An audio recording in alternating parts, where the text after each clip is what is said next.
முதல் மாநாட்டுக்கும் இரண்டாவது மாநாட்டுக்கும் நடுப்புறவே இந்த ரெண்டு கட்சிகளுக்கும் உள்ளுக்குள்ள அந்த அச்சம் பரவத் தொடங்கியது உண்மை. திமுகவுக்கு குறிப்பா மதுரை மாநாட்டுக்கு பிறகு அது இன்னமும் அந்த படரின் வேகம் அதிகமாகி இருக்குது. மனசாட்சி உள்ள திமுக காரர்களுக்கு இது புரியும், அவர்கள் நம்புவார்கள். அவங்க வெளியில பேசுறது ஒண்ணு, அது வேற. எங்களுக்கு சேலஞ்சரே இல்லை, எங்களுக்கு போட்டியே இல்லை, கண்ணு கட்டி தூரம் வரை எதிரிலே இல்லை என்பதெல்லாம் சும்மா கதையளம். இஃப் யூ ஆஸ்க் 10 people, 10 பேர் நீ கேட்டீங்கன்னா 7 பேர் விஜய்க்கு ஓட்டு போடுவாங்க. அவன்லாம் கூட்டத்துக்கு போகாதவன், விஜயோட ஒரு படத்தை கூட பார்க்காதவன் நான் விஜய்க்கு ஓட்டு போடுவேன். அது விஜயை பிடிச்சல, இவங்க 2 பேரும் வேணாம். இந்த 2 பேரும் வேணான்னு நிறைய பேர் தமிழ்நாட்டில் இருக்காங்க. அவங்க எண்ணிக்கை அதிகமாகிட்டே இருக்கு. இப்போ ஆட்சி முடிய போகிற நேரத்தில் உங்களுடன் ஸ்டாலின் திட்டத்துக்கு அமோக வரவேற்பு கிடைக்குதுன்னா அது இந்த அரசு வெட்கி தலை குனிய வேண்டிய விஷயம். ஏன்னா கவர்மெண்ட் ஃபங்க்ஷன் ஆகல, அதனால தானே மனு வருது. அப்போ மனு நான் ஓகே, அது எடப்பாடி கவர்மெண்ட் எலெக்ஷனுக்கு முன்னால் வாங்கினீங்க. இப்போ மனு வருதுன்னா அது யார் கதை, என்ன கதை? 26 எலெக்ஷன் மோடி வேணுமா வேணாமான்றது, ஸ்டாலின் வேணுமா வேணாமான்றது. எல்லா மினிஸ்டர்ஸுக்கும் நான் சேலஞ்ச் பண்ணி சொல்கிறேன், 2026 ஒன்று ரெப்படேஷன் ஆஃப் 2006. உங்களுக்கு மெஜாரிட்டி வராது, அல்லது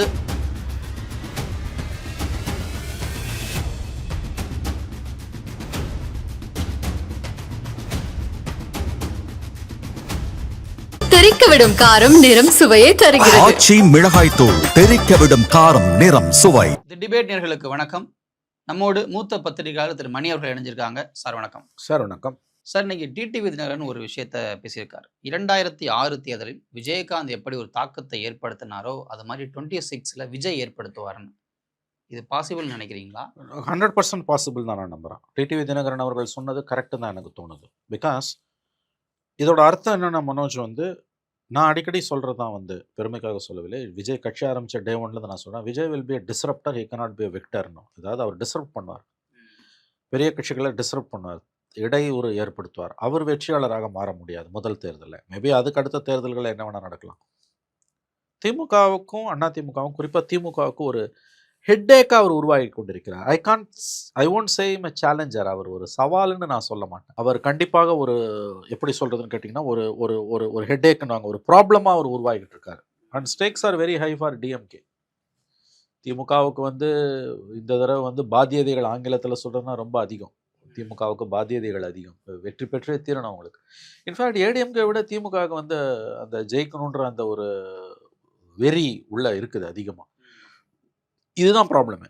அப்போ அவர் உடைக்கிற ஓட்டை, எல்லார் ஓட்டையும் அவர் உடைக்கிறாருங்க. அவர் விஜய் போத் ஏடிஎம்கே டிஎம்கே விசிகா நாம் தமிழர், எனக்கு தெரிஞ்சு பெரிய அளவில் இவங்க 4 பேர். மற்றவங்க எல்லாருக்கும் அங்கேருந்து கொஞ்சம் கொஞ்சம் போகுது. தனிப்பட்ட முறையில் திமுக அண்ணா திமுகவில் இருக்க தலைவர்கள்ட்டெல்லாம் பேசும்போது தே ஆர் ரேட்டல்டு. அவர்கள் உள்ளுக்குள்ளே என்னால் டிஎம்கே பொறுத்து சொல்லும்போது தேர் டீப்லி ஒரிடு. ரொம்ப ஜென்டலாக சொல்கிறது தான். ஏன்னா அவர் உடைக்கிறாரு, விஜய் ஓட்டை உடைக்கிறாரு. இது யாருக்கு லாபமாக போவோம் என்ன அப்படின்னு பார்க்கும்போது 2006 என்ன ஆச்சு? இத்தனைக்கும் Kalaignar stitch a very big alliance. Vaiko கடைசி நேரத்தில் ஏடிஎம்கே ஓடினார். அதில் தான் அவங்களுக்கு ஒரு 18 சீட் அடி வாங்குச்சு. அதர்வைஸ் டிஎம்கே அவங்களுக்கு கலைஞருக்கு மெஜாரிட்டி கூட வந்திருக்கும். It's a mega alliance. DMK, Congress, CBI, CPM, PMK எல்லாரும் சேர்த்து தான் கலைஞர் திமுக நின்று. இன்ஃபேக்ட் அப்படி நின்று அவர் 96 தான் வாங்கினார். இந்த பக்கம் ஜெயலலிதா 61 சீட்டு ஜெயிச்சாங்க. எப்போ? இந்த 2001 2006 அவ்வளோ controversy. One of the worst governments. 1.5 லட்சம் அரசு ஊழியர்களை வேலையை விட்டு நீக்கி அதில் 55 பேர் செத்தே போனோம். ஆடு மாடு தடை மசோதா, மதமாற்ற தடை மசோதா. ஸோ அது 2001-06 one of the worst governments ஜெயலலிதாவோட கவர்மெண்ட்டில். இன்ஃபேக்ட் 91-96 விட 2001 and 6 வாஸ் வர்ஸ்ட் கவர்மெண்ட் என்னை பொறுத்த வரைக்கும். அது லஞ்ச லாவணியம், கட் அவுட்டை வச்சு ஊரை நாசம் பண்ணுறது, அந்த கல்யாணம், அதை தவிர இவனுக்கு ஒரு செக்டார் வைஸ் அடி வாங்கினது. இதெல்லாம் கவர்மெண்ட் எம்ப்ளாயிஸ்லாம் 12 லட்சம் அரசு ஊழியர்கள் இருக்க ஒரு ஆர்கனைசேஷனில் 1.5 லட்சம் பேர் டிஸ்மிஸிங் 1.5 lakh எம்ப்ளாயிஸ்ன்றதுலாம் எவ்வளோ பெரிய அட்ராசிட்டி. அதை கூசாமல் அந்த அம்மா பண்ணாங்க. அப்படியும் 61 சீட் அவங்களால வின் பண்ண முடிஞ்சது. அப்போ நீங்கள் பார்த்தீங்கன்னா விஜயகாந்த் ஒரு ஸ்பாயில்ஸ் போட்டால் 8.9% ஓட்டை என்னமோ வாங்குறாரு அவர். அது 2009 பார்லிமெண்ட் எலெக்ஷனில் 10% வரைக்கும் போகுது. 2011 ஜெயலலிதாவோட சேர்ந்து 41 வாங்கி 29 ஜெயிக்கிறாரு. அதுக்கு பிறகு டவுன்.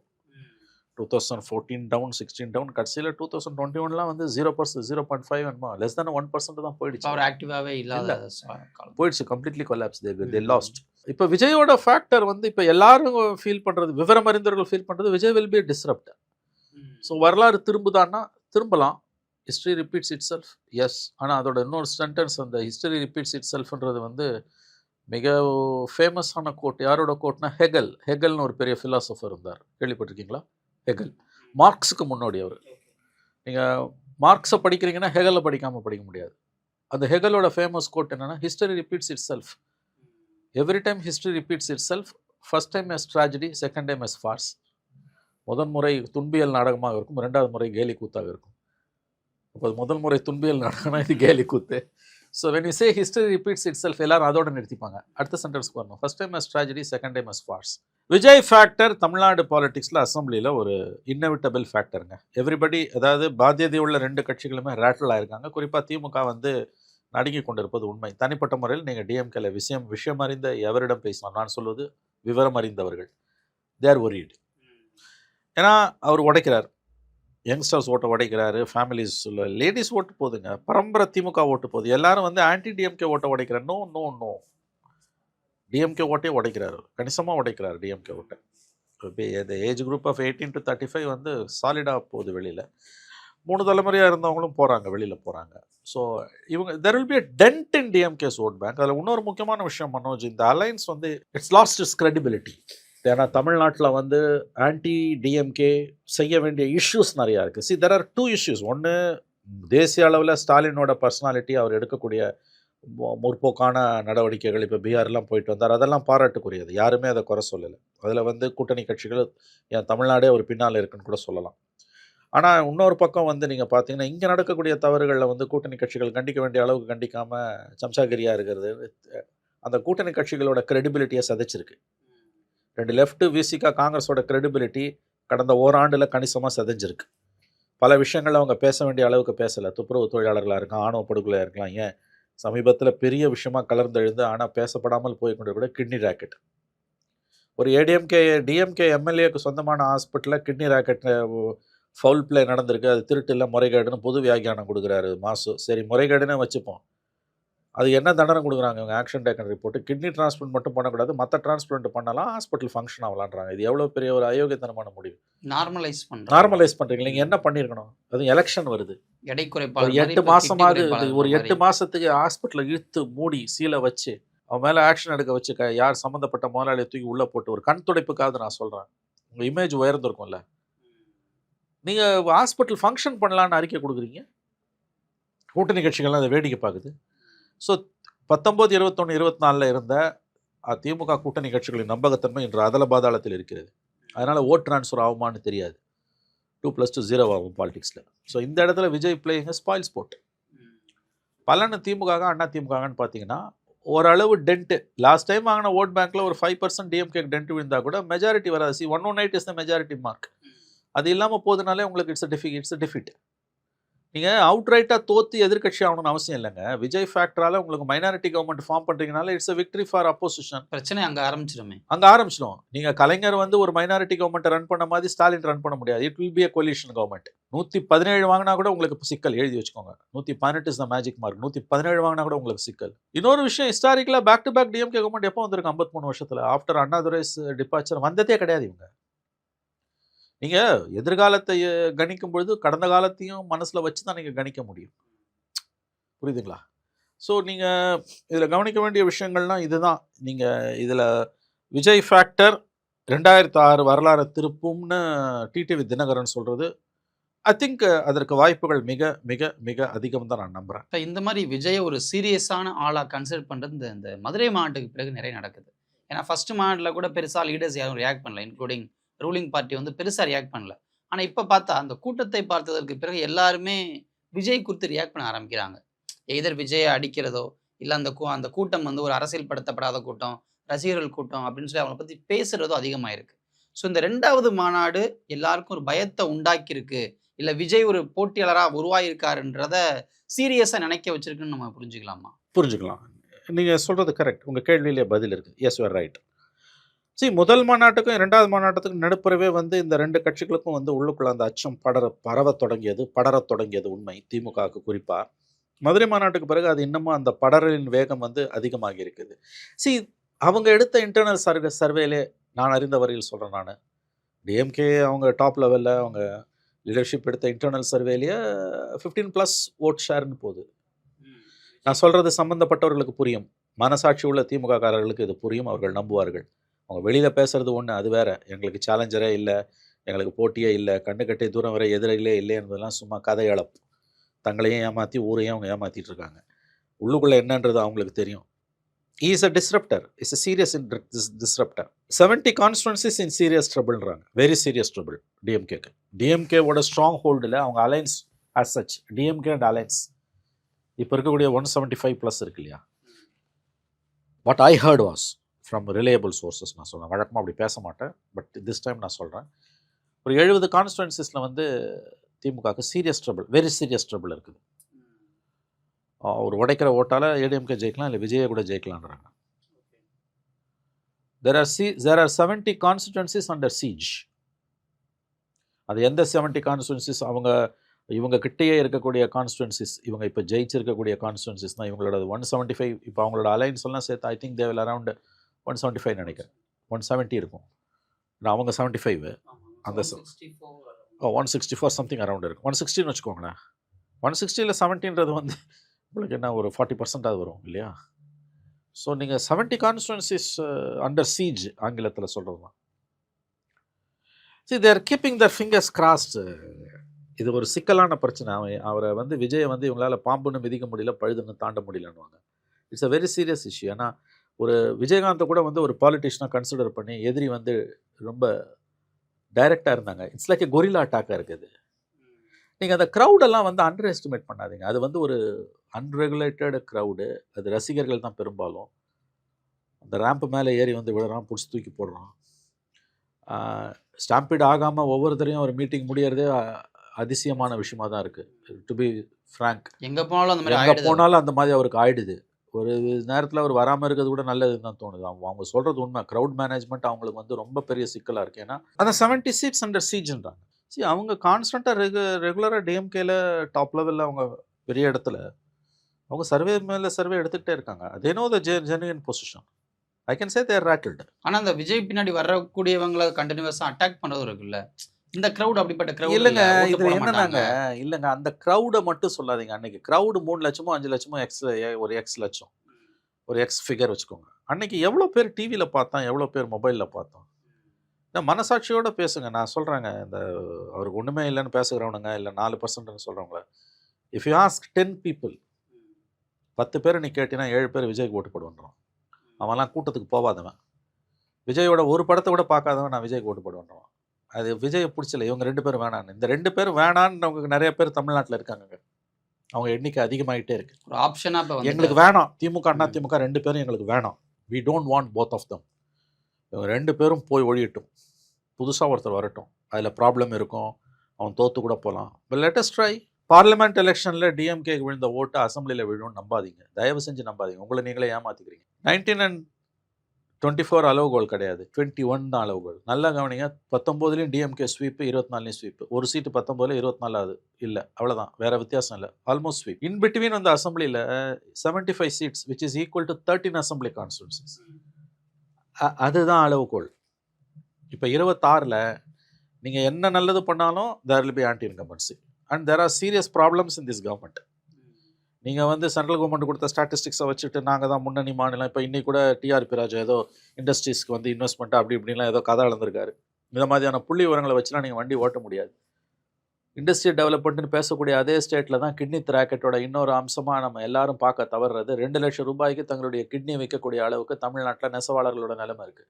அது கிராமப்புற வறுமையோட அளவுகோல். ட்ரம்ப்புடைய அறிவிப்பால் திருப்பூரும் பெரிய லெவலில் பாதிக்கப்பட்டிருக்கு. அதுவாது ஓகே, அது ஃப்ரெஷ் டெவலப்மெண்ட், மேபி அது சரியாகலாம், சரியாக வாய்ப்பு இருக்குது. பட் இன்பிட்வீன் அடி விடும், அதை நான் ஒத்துக்கிறேன். நான் சொல்கிறது அதுக்கு முந்தின நிலைமையை. கிட்னி ராக்கெட்டில் திமுக காரனை கவர்மெண்ட் காப்பாற்றுதுன்றது ஒரு ஆங்கிள், அந்த ஹாஸ்பிட்டலில். நான் சொல்கிறது என்னென்னா இன்னொரு ஆங்கிள், எல்லாருமே பேச மறக்கிற ஆங்கிள்.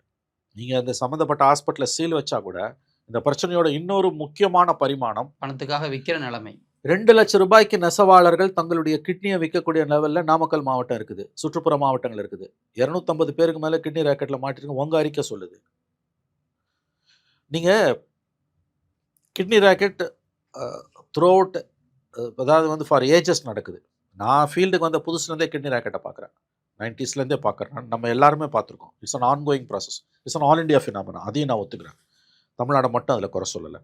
ஆனால் அதோட இன்னொரு பரிமாணம் என்ன, இவ்வளோ பெரிய மேசிவ் ஸ்கேலில் நடந்திருக்குன்னு போது நீங்கள் ஒரு பக்கம் வந்து நாங்கள் திராவிட மாடல் ஆட்சியில் தேனும் பாலும் ஓடுதுன்னு சொல்கிறீங்களே, 2 லட்சம் ரூபாய்க்கு கிட்னியை வைக்கக்கூடிய அளவுக்குள்ள உங்களுடைய ரூரல் பாவர்ட்டி, கிராமப்புற வறுமை இருக்குன்னா அது உங்களுக்கு அவமானன்றது ஒரு பக்கம்.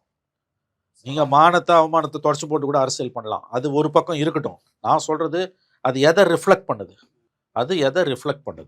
இங்கே தான் வருது பிரச்சனை உங்களுக்கு வந்து. அப்போ உங்களுக்கு தெரியாத ஒரு உலகம், நீங்கள் உங்கள் காலு கீழே இருக்க பூமி நழுவிக்கிட்டு இருக்குன்றது உங்களுக்கு தெரியல. இதுதான் இந்த கவர்மெண்ட்டோட பெரிய ப்ராப்ளம். ஏன்னா அப்போசிஷன் ரோலை ப்ளே பண்ண முடியல. மீடியா வந்து குறை சொல்ல மறுக்குது. பெர்மனெண்ட் அப்போசிஷன் மீடியா அவங்க அதை சொல்ல மறுக்கிறாங்க. அந்த நேரத்தில் உங்களுக்கு இந்த மாதிரியான இஷ்யூஸ் வரும்பொழுது, நியூ பிளேயர்ஸ் உள்ளே வரும்பொழுது, it's a serious challenge for this serious trouble for this government. அவருக்கு இழக்கிறதுக்கு ஒன்றுமே கிடையாதுங்க. கையில் இருக்கிறது எல்லாத்தையும் தூக்கி அடிக்கலாம். ஒரு வார்த்தை சொன்னார் அன்றைக்கி, நாங்கள் எப்படி ஓட்டா மாறும்னு எல்லாரும் கேட்குறாங்க, அரசியல் பார்வையாளர்கள்ன்றவங்கலாம். எங்களுக்கு 30 வருஷமாக விஜய் ரசிகர் மன்றம் இருக்குது. அது கூட ஓகே, அது வந்து எலெக்ஷன் மெஷினரியில் எப்படி ஒர்க் அவுட் ஆகும் நமக்கு தெரியாது. ஆனால் இன்னொரு பாயிண்ட் ரொம்ப வேலிட் அவர் சொன்னது, நாங்கள் ஏற்கனவே ஒவ்வொரு வீட்டுக்குள்ளேயும் இருக்கோன்றாங்க. ஒவ்வொரு வீட்டுக்குள்ளேயும் நாங்கள் நுழைஞ்சிட்டோன்றாங்க. ஒவ்வொரு வீட்டுக்குள்ளேயும் நுழைஞ்சிட்டாங்கன்னா நீ கள்ள ஓட்டு போட்டலாம், எல்லாரையும் வாங்க முடியாது. ஒன்றும் இல்லைங்க, வர கூட்டத்தில் பாதி, அன்றைக்கி டிவி பார்த்தவன்ல பாதி, மொபைலில் பார்த்தவன்ல பாதி, 50% ஓட்டு போட்டால் கூட கதை காலி. Is a disruptor Manoj. ஆனால் பெண்கள் ஓட்டுகள்லாம் கூட வாங்குறதுக்கு திமுக நிறைய மெனக்கடுறாங்க. மகளிர் உரிமை தொகை, பேருந்துகள் இலவசம், இப்படி பல விஷயங்கள் இப்போ கூட விடுபட்ட எல்லாருக்கும் தருவதற்கான நடவடிக்கைகள் செஞ்சுக்கிட்டு தட் ஷோஸ் their weakness இல்லை. ம். இப்போ முதலமைச்சருடைய உங்களுடன் ஸ்டாலின்றது வந்து முதல்ல ஆட்சிக்கு வந்த முதல் ஒரு வருஷத்தில் பண்ண வேண்டியதை லாஸ்ட் ஹவரில் எப்படி பண்ணுறீங்க? எந்த பெரிய ஸ்கீமையும் 11th ஹவரில் பண்ண முடியாதுங்க. ஏன் தெரியுமா? எல்லா ஸ்கீம்லையுமே ட்ராபேக்ஸ் இருக்கும். அதை நீங்கள் வந்து முதல்ல பண்ணும்போது இருக்க அட்வான்டேஜ் என்னன்னா, ட்ராபேக்ஸை சரி பண்ணிக்கலாம். இப்போ ட்ராபேக்ஸை சரி பண்ணுறதுக்கு உங்களுக்கு நேரமே இருக்காது. இன்னொன்று, என்னங்க பெரிய உங்களுடன் ஸ்டாலின் ஸ்கீம்? அது வந்து கவுன்சிலர் செய்யாத வேலைங்க. அதை நீங்கள் உட்காந்து செய்கிறீங்க. பட்டா இல்லை, ரேஷன் கார்டில் பேர் மாற்றணும், இபி கார்டில் பேர் மாற்றணும், ஆதாரில் பேர் மாற்றணும். 3 தடவை போய் அலைஞ்சிட்டு வந்து மேலே இருக்க துடு கேட்குறான், பண்ண மாட்டேங்கிறான். 4வது தடவை போய் கேம்பில் கொடுத்தா அவன் இதே தான் செய்ய போகிறான். உங்களுக்கு ஒன்று நினைவு இருக்குன்னு நினைக்கிறேன், அதிகாரத்துக்கு வரத்துக்கு முன்னால் உங்கள் தொகுதியில் ஸ்டாலின் ஒன்று பண்ணாங்க, ஞாபகம் இருக்கா? ஒரு புகார் பெட்டியை வச்சாங்க. ஆமாம், மனுக்கள் வாங்கினாங்க. பதவிக்கு வந்தோன்னு ஒரு இன்ட்ரெஸ்டிங்கான இன்சிடென்ட் நடந்தது. அந்த முதல்ல இப்போ வந்த எல்லா போட்டியும் திறந்தாங்க. ஒரு ஆஃபீஸர் வேறு போட்டாங்க. யார்? இந்த ஜி வெங்கட்ராமன் இப்போ இருக்காரு, இவர் தான் நினைக்கிறேன் நான். அப்போ ஏடிஜிபி அவர் தான் நினைக்கிறேன் நான். அவர் தான் போட்டாங்க. Of course subject to correction. இது ஓஎஸ்டியாக போட்டாங்க, ஆஃபீஸர் ஆன் ஸ்பெஷல் டியூட்டி, ஒரு ஐபிஎஸ் ஆஃபீஸரை போட்டாங்க. I think is Venkatraman, but subject to correction. One IPS officer, the rank of ADGP, CM செல்லில் போட்டு இதெல்லாம் மனுக்கள் எல்லாம் பிரித்து பார்த்தாங்க. பண்ணி மாளலை, அவ்வளோ பிரச்சனை. அப்போ நன்றாக நினைவு இருக்கிறது எனக்கு. அது அந்த கவர்மெண்ட் வந்து 4 மாதத்துலையோ 5 மாதத்துலையோ பெரிய தலைவலியாக போச்சு. அப்போ தலைமைச் செயலாளராக இருந்த நல்ல அதிகாரி நம்முடைய நண்பர் இறையன்பு அவர்கள், ரொம்ப அற்புதமான ஒரு அதிகாரி. அவர் வந்து ஒரு சொன்ன ஃபேமஸான ஸ்டேட்மெண்ட் ஞாபகம் இருக்குது. இவ்வளோ தூரம் வந்து இவ்வளோ மனுக்கள் குவியுது அப்படின்னா, இங்கே லோ லெவலில் இருக்கக்கூடிய அதிகாரிகள் இருக்காங்க இல்லையா, துறை சார்ந்த கீழ்மட்டத்தில் இருக்கக்கூடிய அதிகாரிகள், போலீஸ் ஸ்டேஷனில் இருக்க அதிகாரிகள். ஏன்னா வந்து போலீஸ் பிரச்சனை நிறையா வருது. அந்த காவல்துறைகளை கம்ப்ளைண்ட் கொடுத்ததை சால்வ் பண்ணலைன்னு, பட்டா மாற்றலை, ரேஷன் கார்டு மாற்றலை. அந்த கீழ்மட்டத்தில் இருக்கக்கூடிய அதிகாரிகள் வேலை ஒழுங்காக செஞ்சுருந்தா இங்கே மனுக்களே வந்திருக்காது. இப்போ 4 வருஷம் பொறுத்து அதுதான் நிலைமைன்னா, இந்த 4 வருஷத்தில் என்ன செஞ்சீங்க? இப்போ ஆட்சி முடிய போகிற நேரத்தில் உங்களுடன் ஸ்டாலின் திட்டத்துக்கு அமோக வரவேற்பு கிடைக்குதுன்னா, அது இந்த அரசு வெட்கி தலை குனிய வேண்டிய விஷயம். ஏன்னா கவர்மெண்ட் ஃபங்க்ஷன் ஆகலை, அதனால தானே மனு வருது. அப்போ மனு வந்துன்னா ஓகே, அது எடப்பாடி கவர்மெண்ட்டு, எலெக்ஷனுக்கு முன்னால் வாங்கினீங்க. இப்போ மனு வருதுன்னா அது யார் கதை? என்ன கதை இது? அப்போ இவ்வளோ பிரச்சனைகள் இருக்கும் பொழுது நாடாளுமன்ற வெற்றியை மட்டும் வைத்துக்கொண்டு, அல்லது ஆன்டி மோடி ஆன்டி பிஜேபி மட்டும் வைத்துக்கொண்டு, ஆன்டி இந்துத்துவ வைத்துக்கொண்டு வெற்றி பெற முடியாது. 26 எலெக்ஷன் மோடி வேணுமா வேணாமான்றது இல்லை, ஸ்டாலின் வேணுமா வேணாமான்றது. அப்போ லோக்கல் இஷ்யூஸ் தான் டாமினேட் பண்ணும். அதான் 4 ஐஏஎஸ் ஆஃபீஸர் போட்டிருக்காங்க சார் பேசுறதுக்கு. பேசி என்னங்க பிரயோஜனம்? ஃபங்க்ஷனிங் என்னங்க? நீங்கள் பேசுங்க, பேசாமல் போங்க. இன்ஃபேக்ட் அந்த 4 ஆஃபீஸர்ஸை போட்டதே வந்து என்னை பொறுத்த வரைக்கும் வந்து அரசாங்கத்தோட தோல்வியின் வெளிப்பாடு. பொலிட்டிக்கல் லீடர்ஷிப் பண்ணதை நீங்கள் பியூரோக்ரஸிக்கு அவுட் சோர்ஸ் பண்ணுறீங்க. இப்போ எடப்பாடி ஒரு சார்ஜை முன் வைக்கிறாருன்னா, அமுதா அவங்க IAS officer, one of the senior IAS officers, அந்த அம்மா அவங்க வந்து ஒரு லெவலுக்கு மேலே அதில் பதில் சொல்ல முடியாது. பதில் சொன்னாங்கன்னா அவங்க மாட்டிப்பாங்க. பிகாஸ் எடப்பாடி வைக்கக்கூடிய சார்ஜஸ் வந்து வெறும் ஸ்டாட்டிஸ்டிக்ஸ் கிடையாது, they are basically political in nature. அது தங்கம் தென்னரசு தான் அதுக்கு பதில் சொல்ல முடியும். அமுதா பதில் சொல்ல முடியாது. அதே மாதிரி வந்து இப்போ வேலுமணி ஏதோ ஒரு சார்ஜ் வைக்கிறாருன்னா வந்து இந்த பக்கம் இருக்க ஒரு மந்திரி யார், அந்த துறை சார்ந்த மந்திரி யாரோ அவர் தான் பதில் சொல்ல முடியுமே தவிர வந்து ககன்தீப் சிங் பேடி சொல்ல முடியாது. இப்போ ஹெல்த்தில் ஒரு பெரிய ப்ராப்ளம்னு எடப்பாடி பதில் சொல்றாருன்னா மாசு தான் பதில் சொல்லணும், ஜெயராதாகிருஷ்ணன் பதில் சொல்ல முடியாது. ஒரு கட்டத்துக்கு மேலே அவங்க ஒரு லெவலுக்கு மேலே பதில் சொன்னாங்கன்னா they will be in soup, மாட்டுவாங்க, அவங்க மாட்டுவாங்க. ஸோ இந்த முயற்சி இருக்குல்ல, 4 ஐஏஎஸ் அதிகாரிகளை செய்தி தொடர்பாளர்களே போட்டதே வந்து ஸ்டாலின் அரசாங்கத்தோட மிகப்பெரிய சர்க்கிள். பிகாஸ் இந்த எலெக்ஷன் இயர், இந்த 4 மாதத்தில் 6 மாதத்தில் எலெக்ஷன் வரும்போது சார்ஜஸ் வரும்பொழுது basically they are political in nature. ஒரு பியூரோக்ராட் எப்படி அதுக்கு பதில் சொல்ல முடியும்? நாளைக்கு அதே கவர்மெண்ட்டில் ஒருவேளை எடப்பாடி சிஎம் ஆனால் இதே அதிகாரி போய் அங்கே உட்காருவார். அப்போ அவர் என்ன, அப்போ எடப்பாடி இப்போ சொல்கிறது அவர் சொல்லுவார். ஆக இந்த அணுகுமுறையே வந்து உங்களுக்கு தவறு. தன்னுடைய வேலையை பொலிட்டிக்கல் கிளாஸ் பியூரோக்ராட்ஸுக்கு அவுட் சோர்ஸ் பண்ண முடியாது. Precisely that's what happening. So இவ்வளோ பிரச்சனைகள் இருக்குது மனோஜ். இதில் வந்து 2006 திரும்புமா என்றால் திரும்பலாம், ஆனால் அது கேலி கூத்தாக இருக்கும்.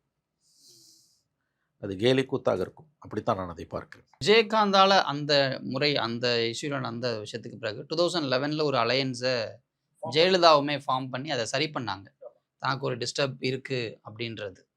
ஸோ இப்போ ஸ்டாலின் முன் இருக்கக்கூடிய வாய்ப்பு என்ன, அந்த ரிப்பீட் பண்ணக்கூடாதுன்னா? இல்லை, அவர் இப்போ விஜயோடலாம் அலையன்ஸ் போக முடியாது. I think Stalin government is serious trouble, என்னால் உறுதியாக சொல்ல முடியும். 26 ஒன்று அவர்கள் ஃபோட்டோ ஃபினிஷ் ரொம்ப கஷ்டப்பட்டு கரை சேருவார்கள் அல்லது தோற்று போவார்கள். கம்ஃபர்டபுளாக அவங்களால ஜெயிக்க முடியாது. அது மட்டும் என்னால் உறுதியாக சொல்ல முடியும். 2 ஆப்ஷன் தான். ஒன்று ஃபோட்டோ ஃபினிஷ். ஃபோட்டோ ஃபினிஷ்னா வந்து it's going to be a collision government. தனி மெஜாரிட்டி அவங்களுக்கு வரத்துக்கு வாய்ப்பு மிக மிக மிக மிக மிக குறைவு தான் நான் நம்புகிறேன். It's my assessment. I may be wrong, but this my assessment.